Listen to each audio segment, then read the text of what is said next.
There's a topical background for you.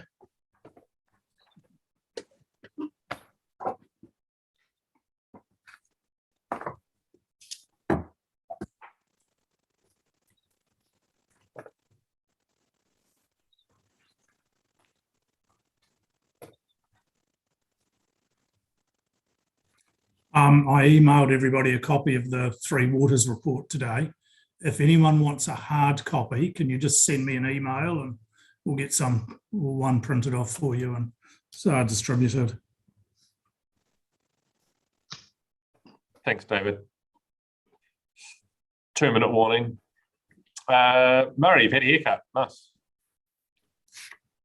Yes, I have, Sam. Well, you're thinking it's a similar length, although slightly less hirsute than yourself. I managed to not wear a hat yesterday. Went out and got sunburnt terribly yesterday. I hadn't seen the sun all summer, so it was caught me by surprise. Not turning into a redneck. Redhead. The inherent advice, Sam, as an older man, is don't do that repeatedly. I've just had large chunks of one ear cut out for not wearing my youth. Yeah, I was thinking they'd always carry a hat. Van Gogh lemon. Not quite, Melky, but it was a big hunk. Yeah.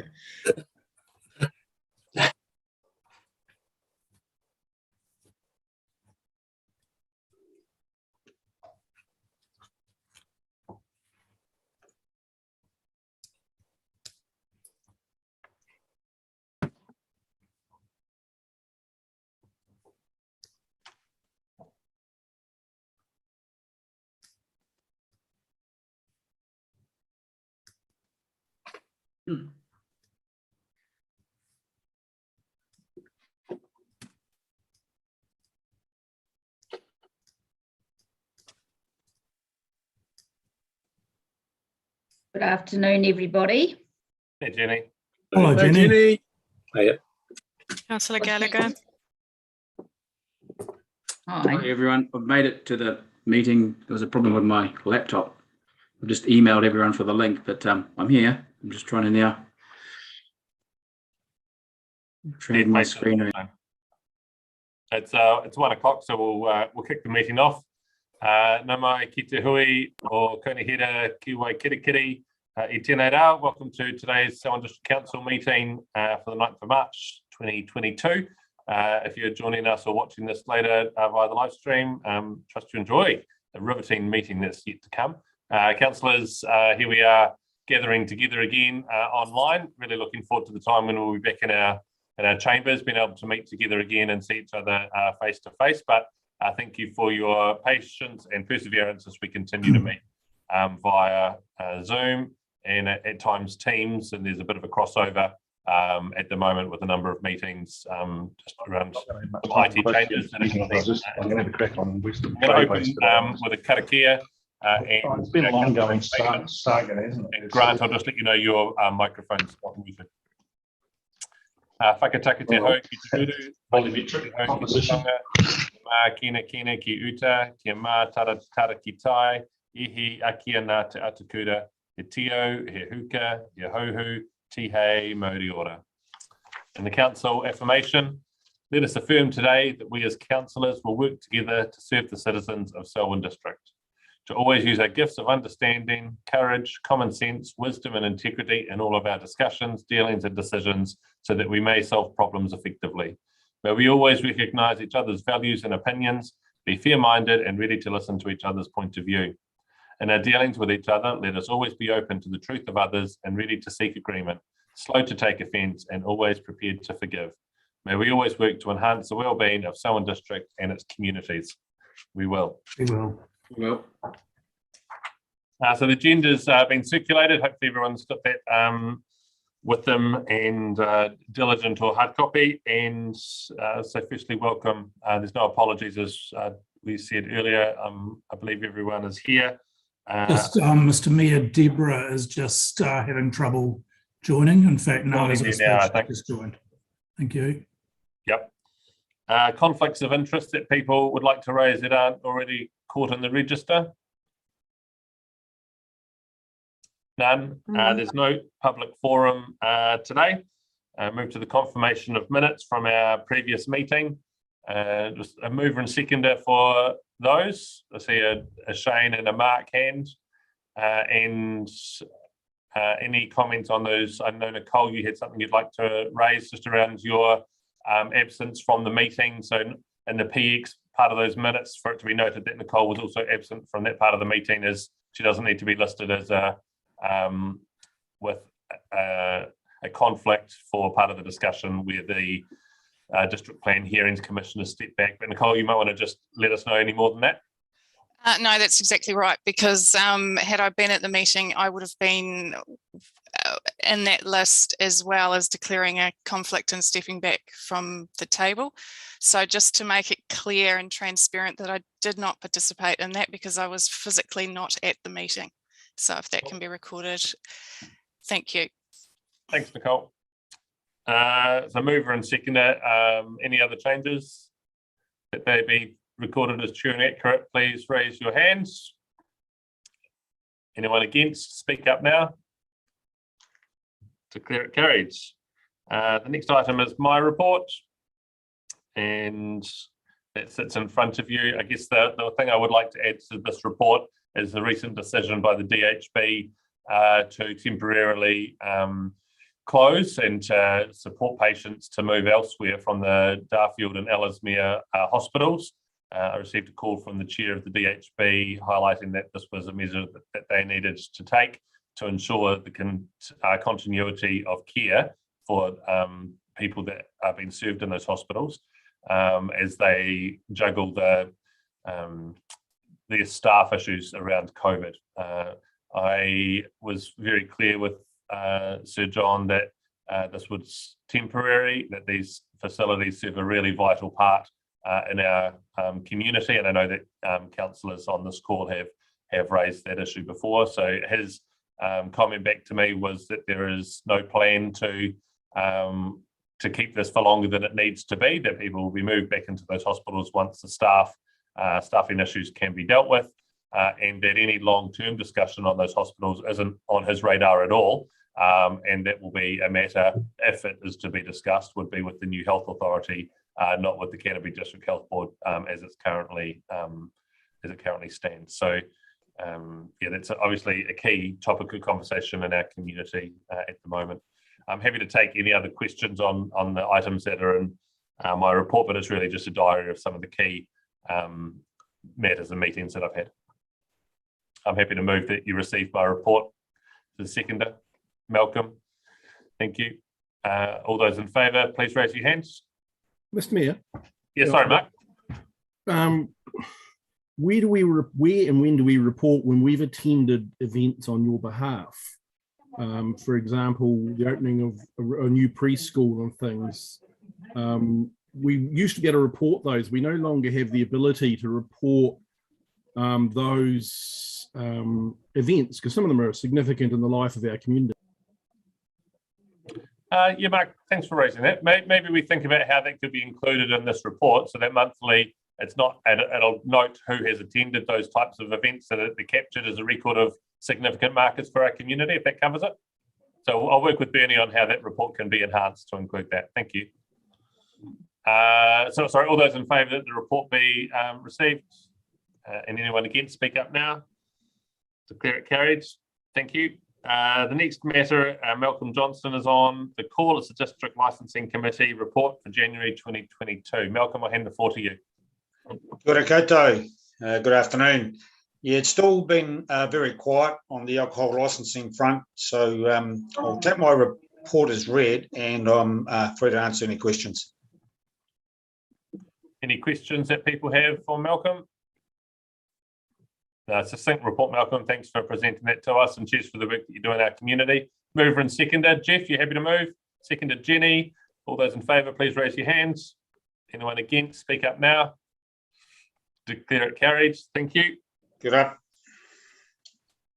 The next item is our water services monthly update, and Murray and Elaine with us. And I'll just note that there's a matter that Councillor Miller would like to raise as a part of this report, which is of a PX nature and will be raised later in the meeting. So Murray and Elaine, welcome to the meeting. And Murray, I'll hand the floor to you. Awesome. Thank you, Sam. Gee, we're moving pretty fast. If you blinked, you would have missed it. Elaine's apologies today. So I have Murray Washington and Gareth Morgan with me to answer questions. I think we'll also take this report largely as read. We'll just cover 5 matters quickly. The first one is the Springfield water supply. As a way of background, Springfield actually has one of our highest levels of treatment in the district. It's 1 micron absolute filtration, which is moving particles down to 0.001 millimeters, UV treatment, and then chloridation after that. Unfortunately, Springfield also is the worst water quality in the raw water that we have in our district, which is causing us some issues.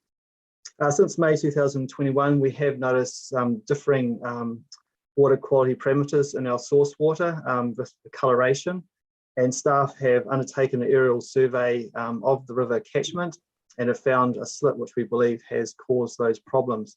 So it's not the slip itself that's causing the ongoing issues, but more the mass loading of sediment and materials which is now deposited into the Kauai River, which is causing the ongoing coloration issues.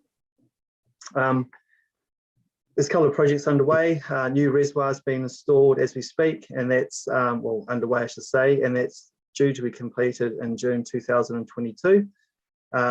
We are coming towards the end of our membrane trial. It's a higher level of treatment, and we've got some immediate actions while the water quality is not as we would like to see it, which is the portable water tanker, some shower units, and washing machine access. So we'll carry on, Sam, through the report, and we'll come back for questions. Yes. Cool. So the next matter is the Three Waters reform, and I'll pass over to Murray Washington to lead us through that.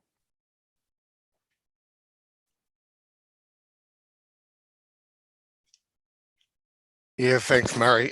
We've been a wee bit gazumped, of course, today by the release of the Working Party's recommendation. So the first item I had was I didn't know when that report would be tabled. Well, I do now, today. And obviously, Sean and David have put out a note to say that you'll be discussing this at the next council meeting, which is quite appropriate. But while that's happening, the work of the National Transition Unit continues on. And so we have been working through provision of information around staffing that may be affected by the reforms, and also details of our contractual arrangements and which are in place. That's probably all I need to say at this stage. Awesome, thank you, Murray. The next one I was going to talk about was oral health. So the last report we presented, Sam, I believe the Mayor, you asked us to investigate how our oral health is compared to other places around New Zealand. So in attachments 3 and 4, we've got a couple of illustrations which will show us compared to others. This information is pretty broad, and it looks more on a sort of regional basis as opposed to Selwyn. So there's more work to be done, but that's what we've managed to find thus far, just to provide an update. COVID-19 wastewater samples. Council's been taking weekly samples throughout the COVID pandemic, and our first positive samples came through on the 21st of February.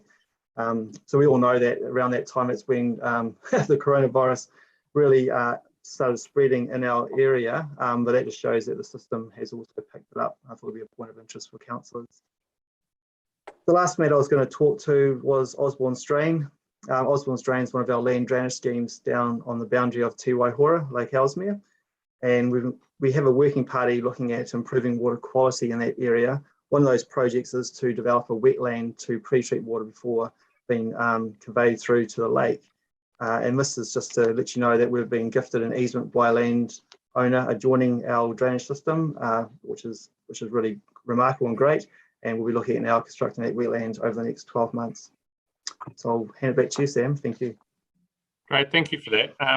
A couple of things on the Springfield piece. I know there's been a lot of work done in communication to the community, as well as public meetings held there, and the community committee has been really great at sharing that info. I just wonder about our own webpage. and our own direct comms to community that aren't necessarily connected into the community committee there and can't turn up to a meeting, in the hall at the time when that was in. The interest is probably wider than that. I'm wondering if you're doing any work with Stephen at the moment to have a dedicated Springfield comms space.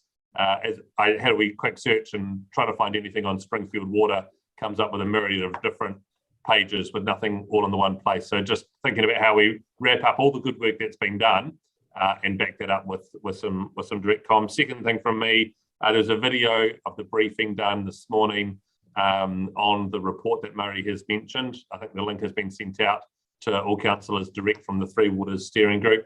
If you haven't got that, let me know and I'll flick you the link that LGNZ has sent out to that. Make sure that you've watched that ahead of the next meeting. And Murray, just a question around our Selwyn water strategy. We were trying to connect with the local rūnanga to talk about how this joint piece of work might go forward. I've written letters and made contact with both of the chairs of the rūnanga and just wondering if you have any update on that or where that currently sits.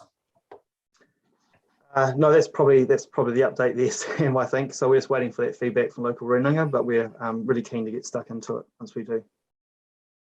Thank you. Got Mark and Bob, and then Grant and Deborah. Thank you, Mr. Mayor. I'll move the recommendation. And I just thank Murray and the team for the report. Mark, just gone to mute. Mark, you muted yourself. I was saying thanks for the great report, Murray and the team. The information in the appendices is really helpful. The groundwater levels, the soil moisture deficit maps were actually quite scary when you looked at Buller and Marlborough. You can understand why they're having floods because the ground's just full. And the oral health is interesting, but this, as you said, the lack of detail on that means it's almost useless because oral teeth decay can be due to a number of factors. And without a breakdown, it's hard to know whether fluoridation is going to factor. So I hopefully we can keep pushing and getting better information so that we can see what if any decision on that will be made. We can understand why it will be made. I did note that we didn't appear to be much worse than the New Zealand average, but that's not necessarily a good thing. So thank you, and we'll look forward to further reports on that. Thank you. Thanks, Mark. Bob. Yeah, thanks, Murray. I was just wondering if the immediate actions don't work and we have to go to the long term, everybody's asking me, what is that long term? If we have to go to that membrane and put that in, what would be the likelihood of that being done so they get clear water? Yeah, so the membrane project, which is looking really positive, will be something we'll bring through for the annual plan for that budget approval. So I think maybe your question is what the time frame would be, and I probably don't put a number on that, but I would imagine within 12 months. Okay, thank you. Thank you. Grant. Thank you, Sam. I've finally got my audio going. Two questions really. The first is around Springfield Water, and I absolutely support the reservoir strategy. I guess I'm raising concerns about the overall strategy around our water supply in Selwyn, particularly in the Melbourne area. We seem to be doing a case-by-case basis. Have we got an overarching strategy, Murray, which looks to the future? And we have talked in the past about perhaps even a large storage and treatment plant at Dartford, which reticulates out to smaller townships, particularly in the light of chlorination and nitrate and those issues that are going on. I wonder whether by continuing down this path of particularly membrane technology, whether we're not missing a trick for a wider water strategy about reticulation in Melbourne.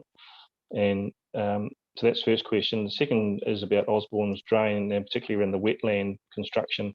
We have found in the past that wetlands are particularly expensive to construct. What would be the likely funding model for that? And is it going to fall on the current ratepayers of the Osborne Strain, or are you looking to spread it over the wider rating group? Yeah, thank you, Grant. There's two great questions. So in terms of the strategy, we are working on that at the moment, looking at all our water supplies, where we can achieve the highest quality water and the most available water sources for those schemes, especially as we grow. In terms of Springfield, it is a long way up the plains, so there's quite an elevation difference from Darfield to Springfield, and we have looked at the option of piping or pumping water up there, which is it's not inconceivable, but it is a huge amount of head to pump, electricity costs, etc. And it may well be that we, in fact, upgrade the treatment plant at Springfield and provide water from there down to the likes of Sheffield and potentially Darfield. The other matter we need to take into consideration is this Darfield's consenting capacity to sustain its growth without deploying that water elsewhere. So yes, we are looking at it, but we haven't quite landed on that strategy yet, but we'll bring that to council once we get there. In terms of Osborne Strain, at this time, the cost of any wetland developments in that catchment will be borne by the ratepayers of that Osborne Strain. That money is budgeted for and has been rated for that work. That said, as part of the annual plan, we are hoping to bring through a proposal to discharge that land drainage rating, which will spread it across a further rating base. Thanks, Mario. Particularly your reply around Springfield and the growth, when you factor in the new Melbourne sewage line going in, the potential growth in Darfield, it probably even stimulates further that case for a stronger network approach rather than perhaps a case-by-case approach. Yep, no, I agree. Thanks, Grant. Deborah.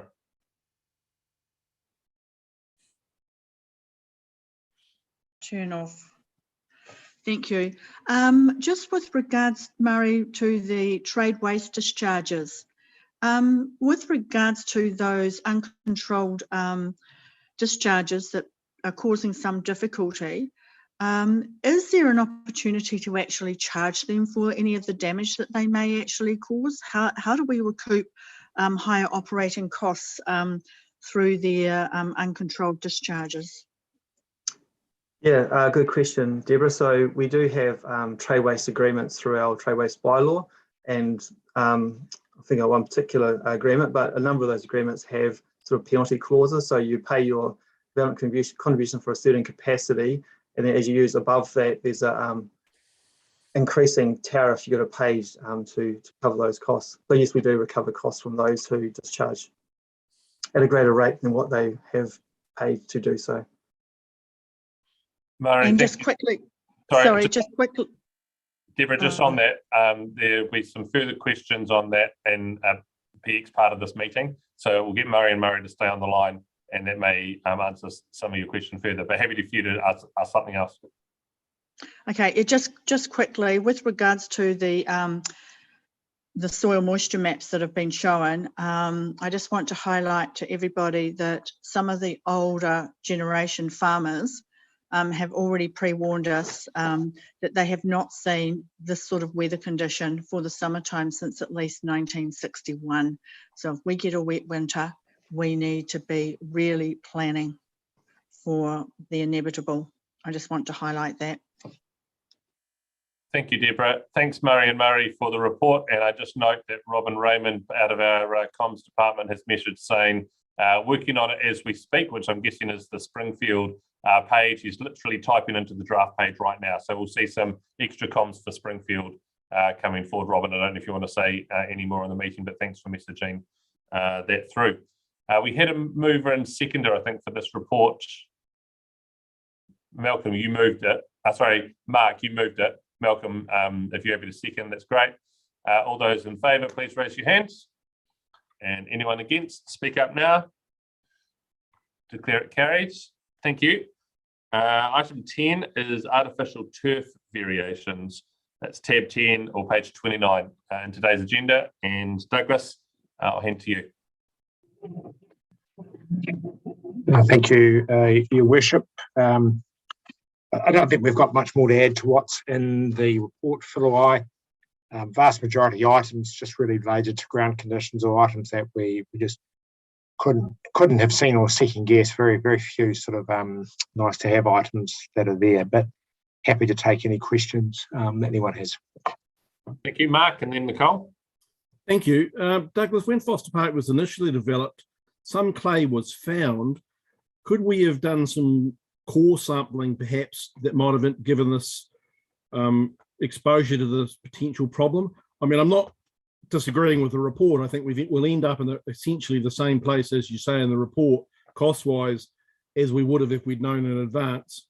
So I just wondered that because it was the first time in reserve development in Rolleston that I can remember that we found some clay.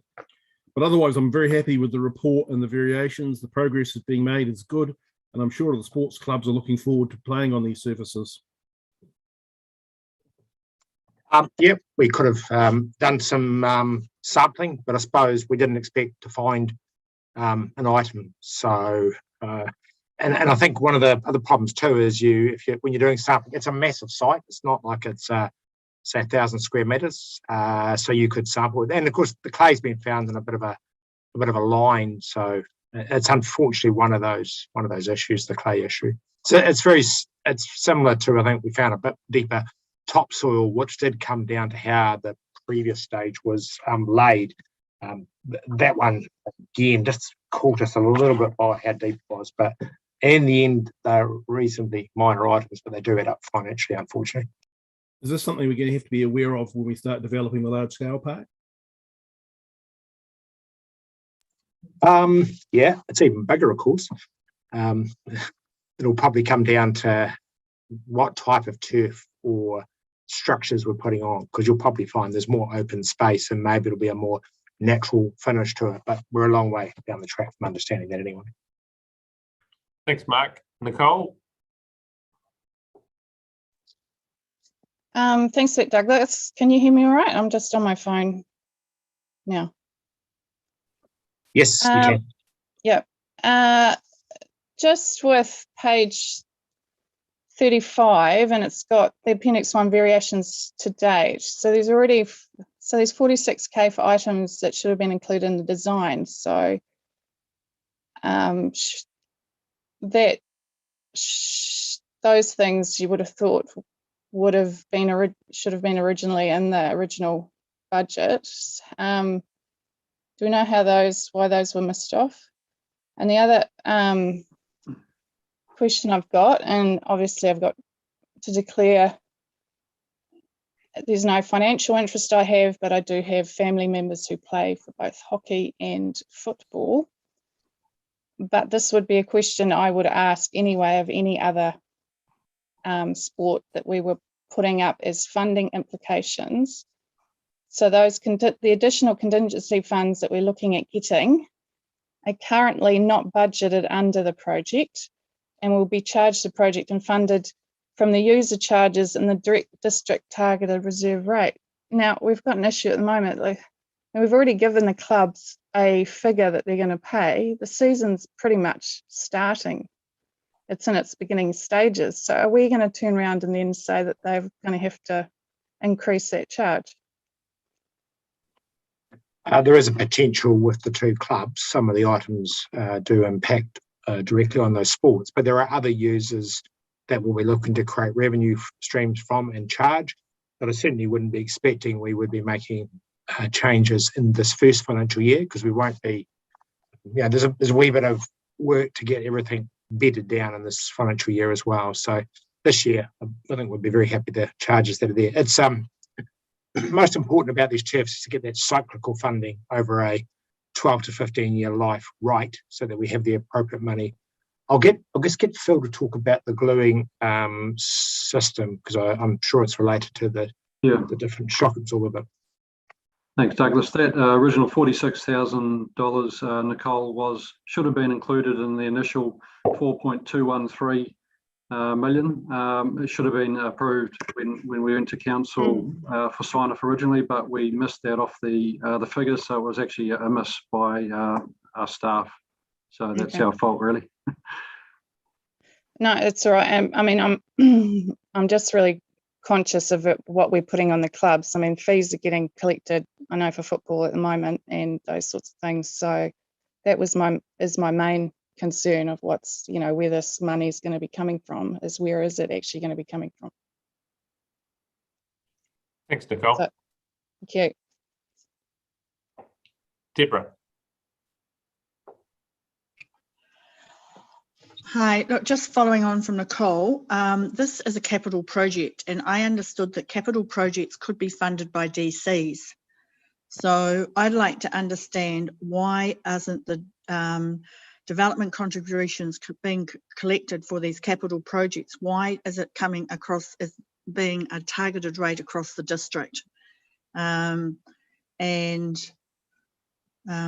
do agree with Nicole that if you've set some charges and there's a shortfall and the fault is actually ours as a council level, then how do we recoup the funds? Can we still use DCs for that deficit, or does it have to be the whole of the district that needs to pay for that shortfall? I'll go back and just double check on the level of DC and make a comment to you separately, because I just need to, to all council, sorry, just to clarify that point. Just come back on the charging. I fully understand the discomfort with the user charges, and understand where figures sit. But as we tried to work through with these variations, there's always going to be a few things that unfortunately you don't pick up in design or you don't get priced. The trick is to make sure there's not a whole lot of things we as staff aiding because we think they're nice, and there's minimal of those. These are all to do predominantly with ground conditions. The issue where the dugouts sit is one of those things that you pick up. We would have had to change it anyway. It doesn't necessarily make the final debate or argument right, but they are things that unfortunately would have had to have gone into the initial cost of the project. Would it have meant we don't do this project? No, this is an extremely good project. It'll be very popular, and both clubs we're keeping up to speed. We're not going to be able to say to them exactly what the fee might look like next year, but that's part of debate and discussion with these clubs in the future years. Thank you for that, Douglas. Jenny. Thank you, Sam. I've just got one question. It refers to page 32, the fire egress. Now, talking about the distance from the surfaces to the fence, I can't understand why this was not picked up in the design. And this is would that distance not be regular to all events? How come this was missed? Where it resulted in is there's a fence that goes in behind the dugouts on the side of the sports centre. That fence is only about, I think it's 1.1 metre high. The initial interpretation that height would not be an issue in terms of the emergency egress out of the sports centre and locations. The peer review, which was something I was looking at, was to do with insurance loadings. And it was when I just wanted to double check on the fencing heights that we drew that aspect together. We were initially putting everything on the west side of the park, but it was always a bit tight then. There was a preference from football to the east side, which we agreed with. We could have arguably moved the field another couple of metres, and we've crimped it a bit off towards the west. If we'd done if we'd had that issue probably looked at a bit earlier on, maybe we would have moved the field, but it also may have meant there'd been some other costs. As I say, it's one of those things just in tidying up design on construction that you just find you've got a bit of an issue and we just needed to resolve it. The other option was well over $50,000 and we didn't even bother costing it because it was only going one way. Thank you for that, Douglas and Jenny. Kelvin? Just wanting to confirm around the DC, 63% of these projects are funded through development contributions and the balance being funded from other sources, which is a mix of the targeted rate and the user fees. So a large percentage of this is funded. If you look at what we're looking to approve today, which is an $85,000 increase to the contingency, if you share that across all ratepayers in this 1 year, it's $3 each. So just put it a little bit in context. Thank you for that. Yeah, just on that answer, is it possible to actually share 63% of the DC's portion to that project to make sure that it's even across the board as to who's paying for it? I'm not quite clear what you're asking here. What I'm asking is that if 63% of this project is funded by development contributions and we have an overrun, shouldn't that overrun be shared between DC's user charges and the district-wide rate proportionally? Yes, ultimately that is what will occur. Thank you. And then we're getting right into rats and mice at that point. Great. Thank you, Calvin. Thanks, Deborah. Mover and seconder for, oh, sorry, Shane. Kia ora, Sam. Thanks very much. Tēnā rā tātou. Thanks very much for the report, Douglas. And Calvin, I guess, even though it's a $3 increase throughout the year for our rates, payers, it's still an increase that we could have done without for an oversight that we should have perhaps picked up in the first instance. It's unfortunate that this is continuing to happen. My question is, should this report have come through to audit and risk? No, it needs a council approval because the way the original resolution was set up. And just to help with that $3, that's $3 if it was paid in 1 year. This is a long-term life project. So if you spread it over, say, 15, 20 years, then you divide 3 by 15 or 20. So again, not trying to belittle the fact that there is an increase, but it is, as Calvin said, it is what we describe in the rats and mice process of completing this excellent project. Thank you, Calvin. No, thanks. Douglas has cleared that up. Okay, Grant.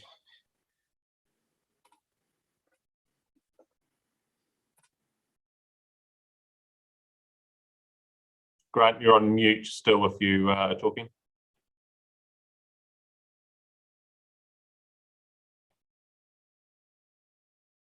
We still can't hear you.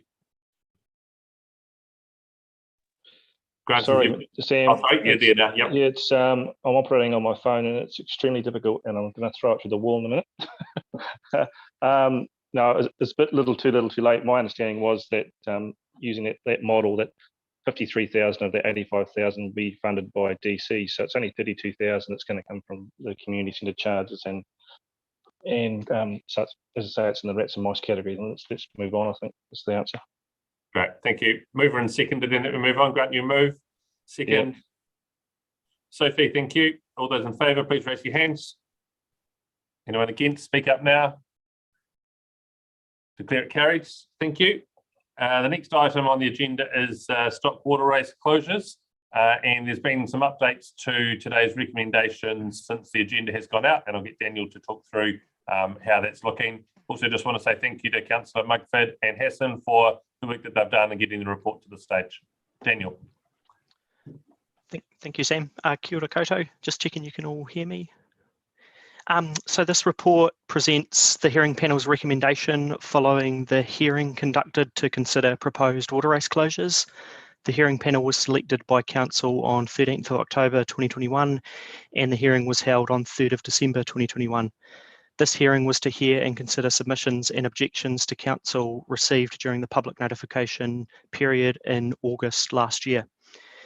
Maps showing the 3 sections of race can be found in the attached summary of proposal on pages 64, 65 and 66 of this agenda. And the 3 sections are Maclean's Island Road, Telegraph Road and West Coast to Dalthorpe Road.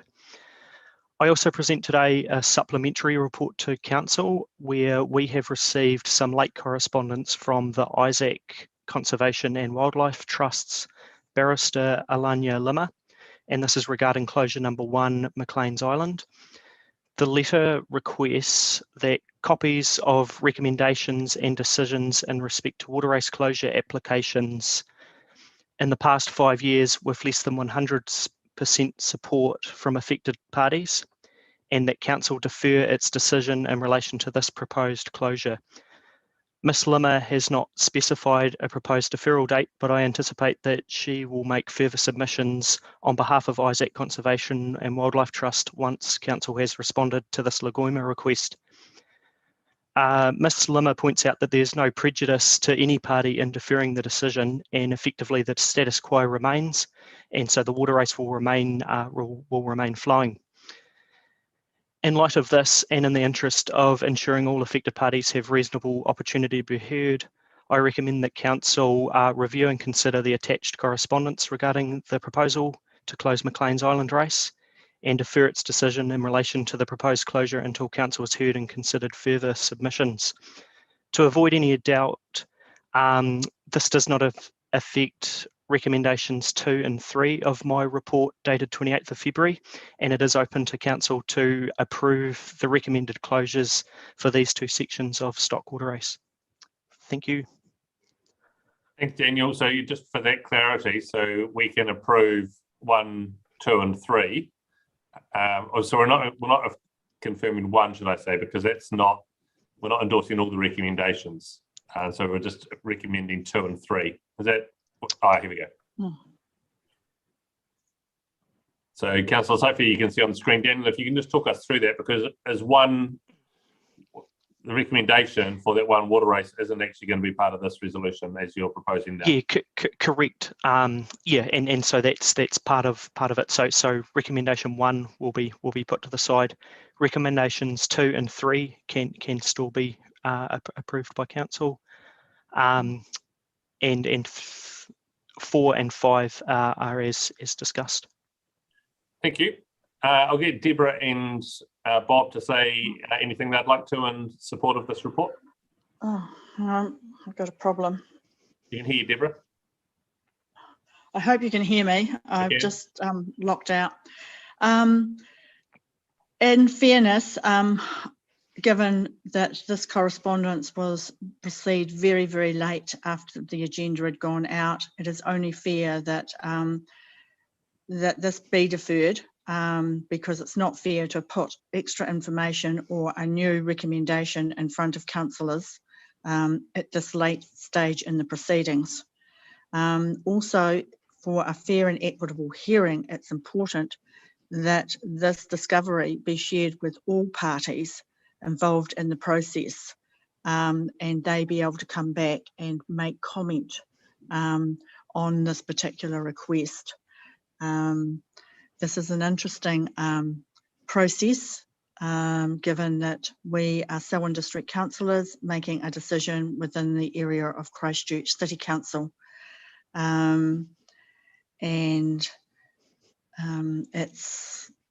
It's not, it wasn't, you know, I mean, basically, both Councillor Mugford and myself, we did not design policy W107. Sure, we've adopted it, but we didn't design it.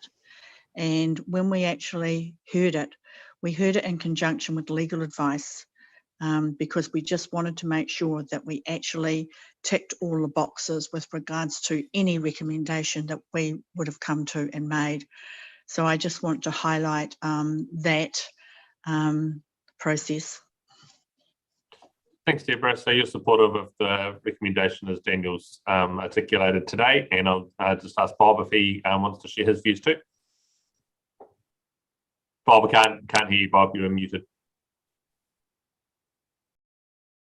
Yeah, I believe that 2 and 3 should go through because they have been discussed with everyone and they've been okayed by everyone. So those 2 should go through, but the other one, number 1, should be left on the table for us to discuss when we get more information on what the Lagruma request's about, and what answers are required from that. So I think it should be left. Thanks.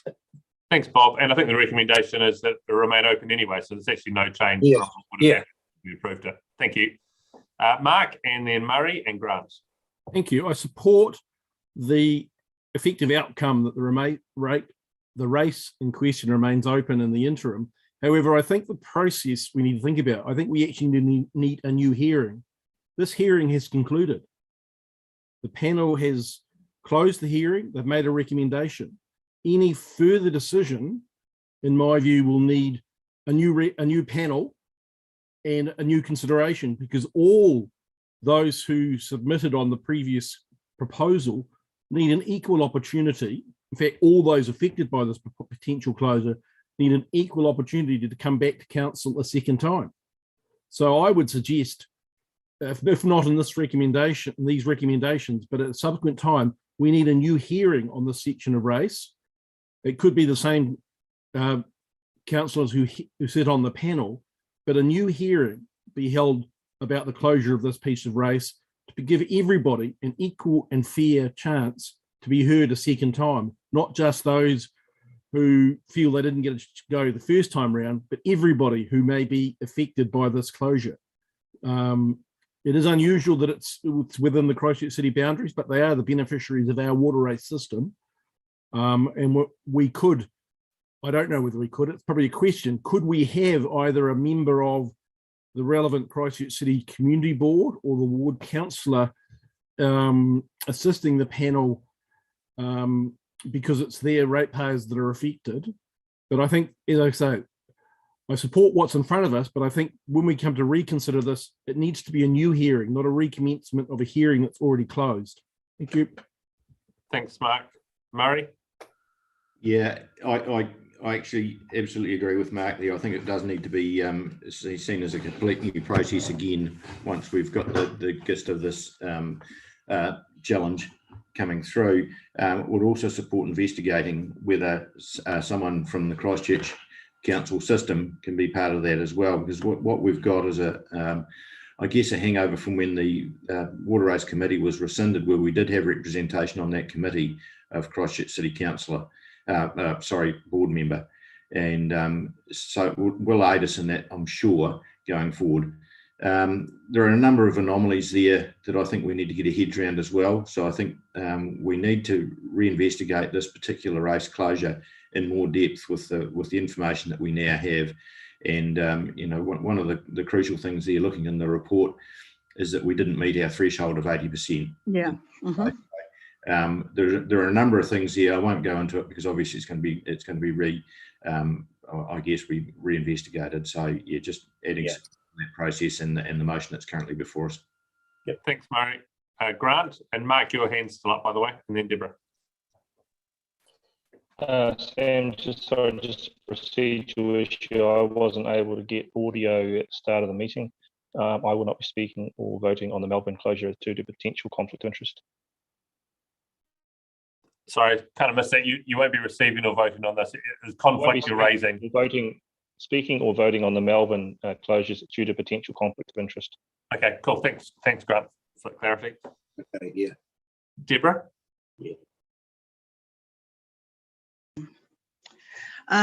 Thanks very much, Murray, for bringing up the 80% threshold. How that came about was it dropped down to 78% because Christchurch City Council found other properties of affected landowners who needed to be directly consulted on this process, and they objected to the closure. So that actually brought it down to 78. In fairness, that leads to consultation. Because the process had already started, it was agreed to work through the policy as it was set up in 107. But I see personally that there is two limbs to this policy. The first part of the limb is the 80% threshold, and then there is the other part of the policy which regards to all the boxes need to be ticked.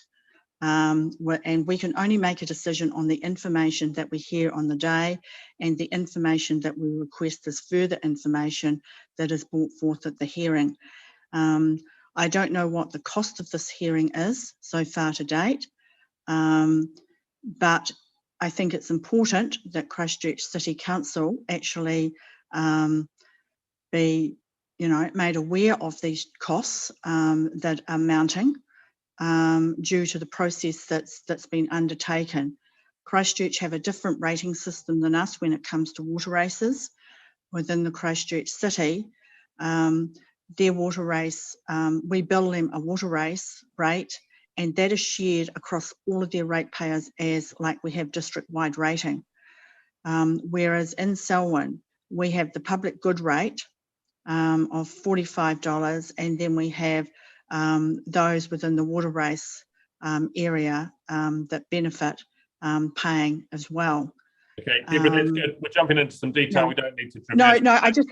I just wanted to highlight that for those that weren't involved in the process, some of the other anomalies about what was left for the water race committee from the water race committee that actually needs to be worked through. And I would like to have a workshop to actually correct a lot of the issues that we actually found in implementing this policy.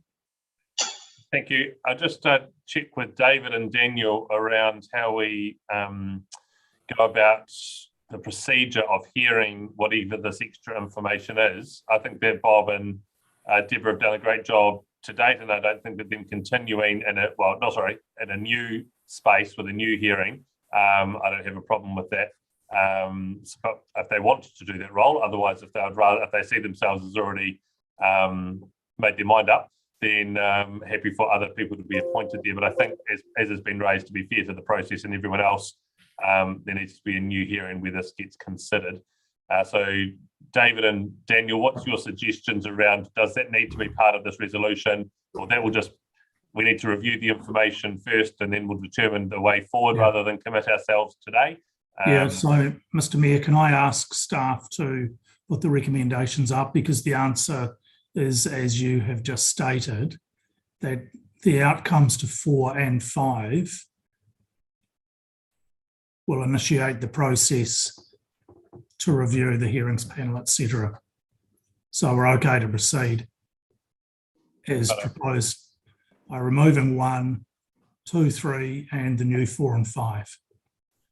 Thank you. Mover and seconder. For that, I can only see Bob and Murray on my screen. So if you're both happy to move and second, great. All those in favour, please raise your hands. Anyone against? Speak up now. Declare it carried. Great. Thank you, Daniel. And thanks again to those commissioners that heard that. The next item is the register of signed and sealed documents. It's on page 86. Mover and seconder.